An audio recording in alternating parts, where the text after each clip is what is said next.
আসসালামু আলাইকুম রহমতুল্লাহ বরকাত। পড়ার টেকনিক জিনিসটা আসলে কি সেটা ইতিপূর্বে বহুবার বলা হয়েছে বিভিন্ন জায়গায়। তারপর এখন কিছু বলার চেষ্টা করি। সেটা হলো যে প্রথমত ইখলাস, প্রথমত ভালোবাসা, আল্লাহর সাথে সুসম্পর্ক চাওয়া। আল্লাহ আমি ইলম চাই, রব্বি জিদনি ইলমা। এটা কোটি কোটি বার বলা, জীবনে মিলিয়ন মিলিয়ন বার বলা। সবচাইতে ইলমের জন্য যে দোয়াটা করা দরকার, আল্লাহুম্মা রব্বি জিদনি ইলমা, আল্লাহুম্মা ইন্নী আসআলুকা ইলমান নাফিআ ওয়া রিজকান তাইয়্যিবা ওয়া আমালান মুতাকাব্বালা। আল্লাহ বলছে নবীকে, হে নবী, তুমি যদি কিছু চাও বৃদ্ধির জন্য, তাহলে তুমি ইলম বৃদ্ধির দোয়াটা চাও, মানে রব্বি জিদনি ইলমাটা পড়ো। বরং আল্লাহ অর্ডার করছেন যে তুমি ইলমটাই বেশি বেশি চাও। মানে কত বেশি চাইতে হবে? কেউ যদি একটা পৃষ্ঠা মুখস্থ করে আধা ঘন্টা, তাহলে অন্তত পক্ষে 1 ঘন্টা শুধু এটাই পড়া দরকার যে রব্বি জিদনি ইলমা, রব্বি জিদনি ইলমা, রব্বি জিদনি ইলমা। আমি ইলম চাই আল্লাহ, আমি ইলম চাই আল্লাহ, ইলম চাই। মানে এত বেশি এটা চাওয়া দরকার। ন্যূনতম 3 বার তো চাওয়া দরকার একটা পড়া মুখস্থ করার পূর্বে। তারপরে রাসূলুল্লাহ সাল্লাল্লাহু আলাইহি ওয়াসাল্লাম আল্লাহুম্মা ইন্নী আসআলুকা ইলমান নাফিআ ওয়া রিজকান তাইয়্যিবা ওয়া আমালান মুতাকাব্বালা, এই দোয়াটা প্রতিদিন পড়তেন তিনি। ফজরের পর আকাশের দিকে তাকিয়ে কি বলে, প্রতিদিন ফজরের পরে তিনি এটা চাইতেন। তবে ইয়া মুকাল্লিবাল কুলুব সাব্বিত কলবি আলা দীনিক। একজন ব্যক্তি ততক্ষণ পর্যন্ত আলেম হতে পারবে না যতক্ষণ পর্যন্ত সে একটা গাছের মতো নিজেকে তৈরি না করবে। গাছ কাকে বলে? একটা গাছের জড় থাকে, শিকড় থাকে, তারপরে দেহ থাকে, তারপর ডালপালা থাকে, লতাপাতা থাকে, ফল থাকে, পাতা থাকে, সবগুলো মিলে একটা হচ্ছে গাছ। এই জন্য ইলম হচ্ছে একটা গাছের নাম। যেই ইলম নামক গাছের শাখা প্রশাখাগুলো হচ্ছে জড় থাকতে হবে, মানে আল্লাহর সাথে গভীর সম্পর্ক থাকতে হবে। মানে ঘন্টার পর ঘন্টা। ইমাম ইবনে তাইমিয়া রাহিমাহুল্লাহ তিনি ভাঙাচোরা ঘরে, যেই ঘরে ধুলা বালি পোকা মাকড়, ইঁদুর ফিদুর এগুলি বসবাস করতো, মানে মানে কোনো এমন একটা এলাকা যে এলাকা থেকে মানুষ ভেঙে চলে গেছে, যে এলাকা ছেড়ে মানুষ চলে গেছে, মসজিদটাও ভেঙে পড়ে আছে, তিনি ওই সমস্ত মসজিদগুলো খুঁজে খুঁজে গিয়ে ওই মসজিদের মাটিতে তিনি সিজদা করতেন যে আল্লাহ, তোমার এই মসজিদ আবাদ হচ্ছে না, আমি আবাদ করার জন্য আসছি, আমাকে ইলম দান করো। এইভাবে তিনি আল্লাহর কাছে ইয়া মুফাহিমা সুলাইমান ফাহিমনি, ইয়া মুআল্লিমা সুলাইমান আল্লিমনি, কোথায় কোথায় গিয়ে দোয়া করতেন? সেই মরুভূমিতে, মাঠে, পরিত্যক্ত মসজিদে গিয়ে তিনি এইভাবে দোয়া করতেন আল্লাহর কাছে। তো ইলমের জন্য কিছু শিকড় আছে, যে শিকড় দেখা যায় না। অর্থাৎ মানুষ রবের সাথে কী গভীর সম্পর্ক করে এটা দেখা যায় না, এটা বোঝা যায় না, সেটা সেই জানে। মানে এর অর্থ হলো যে সবসময় দোয়া, জিকির, আজকার, কান্নাকাটি, তুচ্ছ তাচ্ছিল্যতা, নিজেকে অপমান অপদস্থ করা, আল্লাহর কাছে বিনয় করা, নিরহংকার চলা, তারপরে হচ্ছে তার চালচলন, উঠা বসা। যেখানে ইলমের সর্বোচ্চ স্তরে পৃথিবীর বুকে সৃষ্টির মধ্যে রাসূলের পরে যে ব্যক্তিটা জ্ঞানী ছিল সেটা ছিল ইবলিস। রাসূলের পরে যে ব্যক্তিটা বেশি জ্ঞানী পৃথিবীর মধ্যে, সমস্ত মাখলুকের মধ্যে আল্লাহ রাসূল সাল্লাল্লাহু আলাইহি ওয়াসাল্লাম সবচেয়ে বেশি জ্ঞানী। এরপরে যদি কোনো মাখলুককে বেশি জ্ঞানী হয় সেটা ইবলিস। ইবলিসের অহংকারটাই শুধুমাত্র কমতি ছিল, আর যেই অহংকারটাই সমস্ত অকল্যাণের মূল। এই অহংকারটা থাকার কারণে তার ইলম তার কোনো উপকার করতে পারেনি। তাহলে কেউ যদি ইলম অর্জন করতে চায় তাহলে নিরহংকার হতে হবে। তাকে লাথাইলেও, তাকে থুথু দিলেও, ঠিক আছে, মানে তাকে লাথি দিয়ে যদি ঘর থেকে বের করে দেওয়া হয়, সকাল বিকেল যদি তাকে লাথানো হয়, কোনো টিচার যদি তাকে সকাল বিকেল লাথি মারে, সেখান থেকে সরা যাবে না, সেখান থেকে হটা যাবে না। সে যদি জানে যে হ্যাঁ এই লোকটা সত্যিকারে আলেম, এতটা তুচ্ছ হতে হয় এলেমের কাছে, এতটা বিনয় হতে হয়। তো এই অভ্যন্তরীণ বিষয়গুলো আবশ্যিক। জাবের বিন আব্দুল্লাহ রাদিয়াল্লাহু আনহু একটা হাদিসের জন্য তিনি 2 মাসের সফর করলেন। এই বিষয়গুলোকে অজানা নয়, এগুলি জানা। কিন্তু কেন আমাদের হৃদয় ধারণ করতে পারে না? কেন? কারণ আমাদের অন্তরটা মারা গেছে, কাজ হয় না, কোনো কিছুতে কাজ হয় না। যত নসিহা, যত উপদেশ, যা কিছু শুনি না কেন, মনে হচ্ছে যেন এগুলো শুনিনি, মানে ধারণ ক্ষমতা নাই। কেন ধারণ ক্ষমতা নাই? আল্লাহর কাছে ফিরে আসতে পারি না, দুনিয়ার লোভ ছাড়তে পারি না। আল্লাহর কথা শুনলে প্রশান্তি লাগে না, প্রশান্তি লাগে অন্য কোথায়, অন্য কোথাও। আল্লাহর কালাম শুনলে মজা লাগে না, অপেক্ষায় থাকে যে কখন যেন কখন ফেরেশতা এসে কিছু বলবে, তখন সেটা শুনবে, মানে নতুনত্ব খুঁজে। লাইনচ্যুত, মানে চেখে বেড়ানো, এখানে একদিন, ওখানে একদিন, ওখানে একদিন, এগুলো এলেম না, এভাবে এলেম আসবে না। তো এই যে একটা গাছের মতো এলেম, আর কি, এটা শাখা প্রশাখা আছে, এটা ডালপালা আছে, লতাপাতা আছে, ঝড় বৃষ্টি আছে, সহ্য করতে হয়, ফলন লাগবে, আমল লাগবে।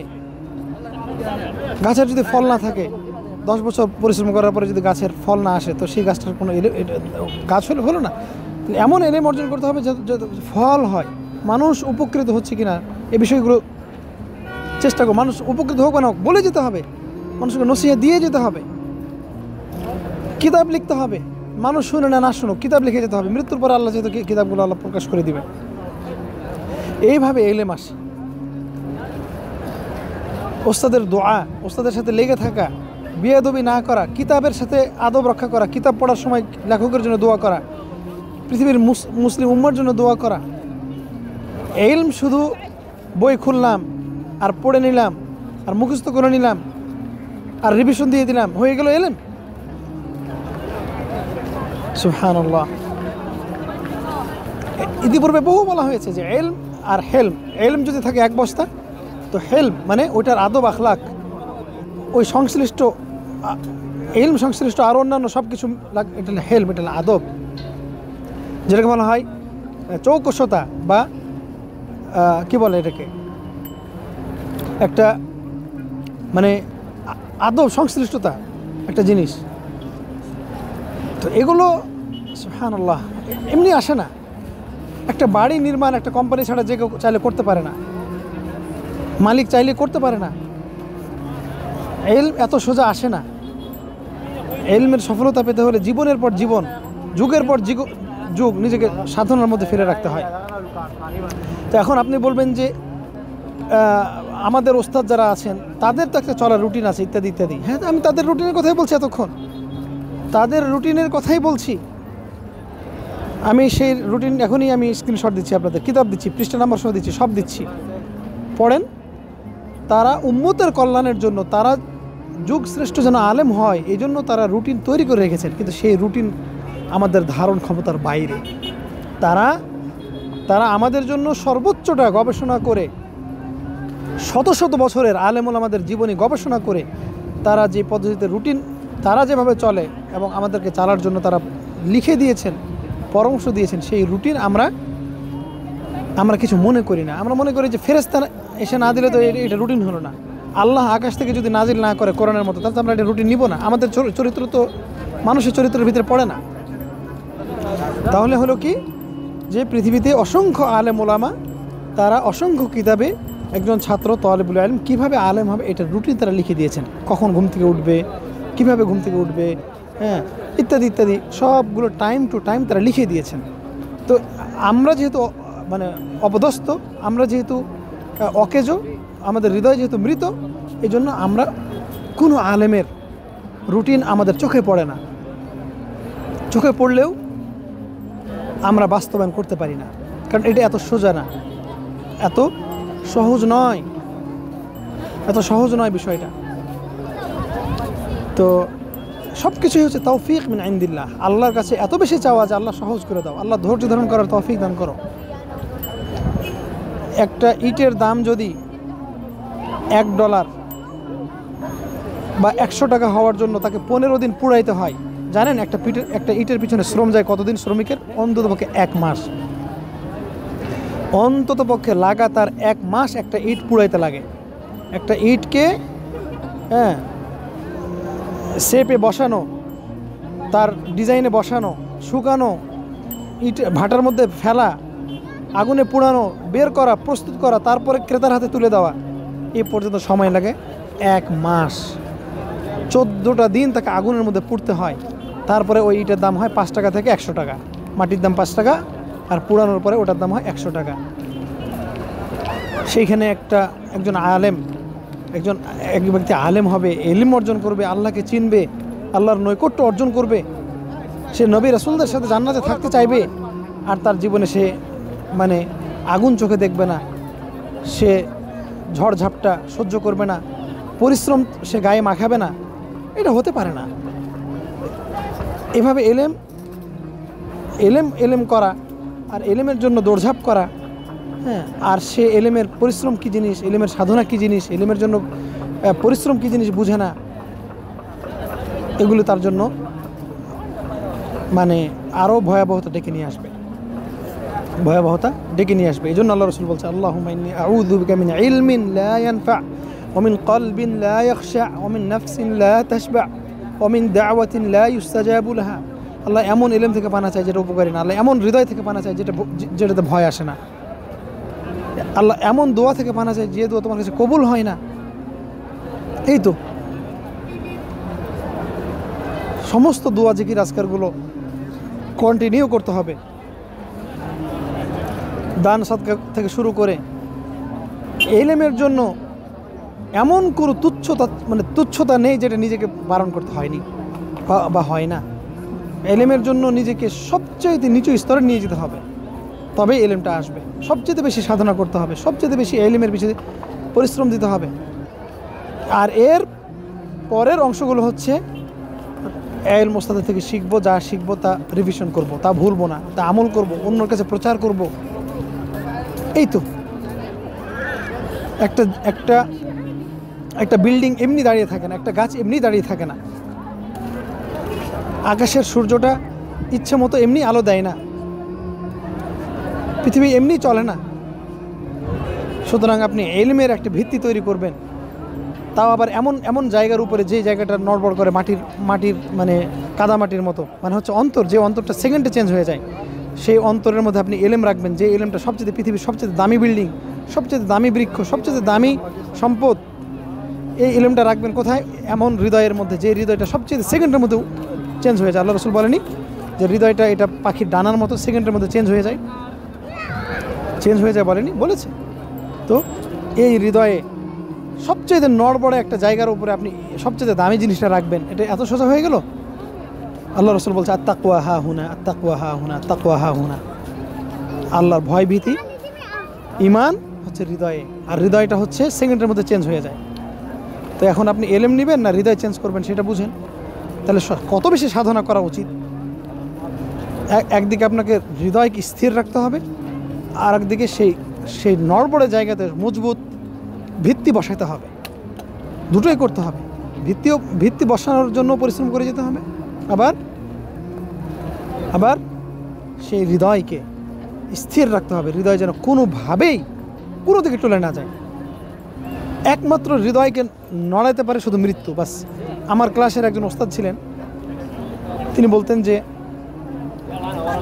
বলতেন যে আমাকে আমার ক্লাসে আসা থেকে মৃত্যু ছাড়া কোনো কিছু বাধা দিতে পারবে না। মানে উনি ওনার লাইফে কোনো দিন হয়তো ক্লাস মিস করেন না। তিনি আমাদেরকে আবু দাউদ পড়াতেন, হাদিসের কিতাব আবু দাউদ পড়াতেন। তিনি বলতেন যে আমাকে ক্লাসে আসতে মৃত্যু ছাড়া কোনো কিছুই আমাকে বাধা প্রদান করতে পারে না। মানে তিনি কোনো দিন ক্লাস মিস দিতেন না। শুধু তিনি না, আরেকজন আমার ওস্তাদ ছিলেন ফিকহ, তিনি 1 সেকেন্ড দেরি করতেন না কোনো দিন, কোনো ক্লাসে। 1 সেমিস্টার, 6 মাসের সেমিস্টার, যতগুলো ক্লাস ছিল 1 সেকেন্ড কোনো দিন দেরি করে আসতেন না। তিনি দ্রুত চলেন, তিনি সবসময় 8-10টা কিতাব তার ব্যাগের মধ্যে ঝুলে। বুঝতে পেরেছেন? আরেকজন ওস্তাদের কথা বলি, যিনি আকিদার উপরে দুক্তুর প্রফেসর, উস্তাদ, স্পেশালিস্ট আকিদার উপরে, যার আকিদার উপরে বহু কিতাব লেখা আছে। তার চোখের সামনে আমি দেখলাম, নিজের চোখে দেখলাম, তিনি তাকে একটা ফতো জিজ্ঞেস করলেন, তিনি নিজে না বলে আরেকজনকে বললেন। মানে 2 জন ওস্তাদ, অর্থাৎ আরেকজনকে জিজ্ঞেস করলেন যে এটা কি ঠিক আছে কি না ইত্যাদি। এত বিনয়। সুতরাং এতটুকুই বলবো যে আল্লাহর কাছে ইলম চান, আল্লাহর কাছে বিনয় চান, অহংকার থেকে মুক্ত হওয়ার চেষ্টা করেন, চাইতে থাকেন, যা হয় যতটুকু হয় চাইতে থাকেন। চাইতে থাকেন। এলেম অর্জন করার চাইতে বড় এলেম হলো আল্লাহর কাছে চাইতে পারাটা। আল্লাহর কাছে চাইতে পারাটাই হলো বড় এলেম। বুঝতে পেরেছেন? এলম হোক আর না হোক, এলম কোনোদিন অতটুকু আসবে না, অতটুকু আসবে না, কিন্তু চাইতে তো পারা যাবে। চাওয়াটা হলো ব্যক্তির কাছে, আল্লাহ এটাই দেখতে চায়। এটাই হলো তাওহীদ, এটাই হলো আল্লাহর সাথে একনিষ্ঠতা, আল্লাহর সাথে সুসম্পর্ক। আল্লাহ কি দিল না দিল সেটা আমার দেখার বিষয় না, আমি আল্লাহর কাছে লেগে আছি কিনা এটা আমার দেখার বিষয়। আশা করি এই কথাগুলো আমার জন্য কাজে লাগবে, সবার জন্য কাজে লাগবে। আল্লাহ রাব্বুল আলামিন আমাদের মানার তৌফিক দান করুন। ওয়াসাল্লাল্লাহু ওয়াসাল্লাম ওয়া বারাকা আলা নবিয়িনা মুহাম্মদ ওয়া আলা আলিহি ওয়া সাহবিহি ওয়াসাল্লাম আজমাইন। সুবহানাকাল্লাহুম্মা ওয়া বিহামদিকা আশহাদু আল্লা ইলাহা ইল্লা আনতা আস্তাগফিরুকা ওয়া আতুবু ইলাইক। ওয়া আসসালামু আলাইকুম ওয়া রাহমাতুল্লাহি ওয়া বারাকাতুহু।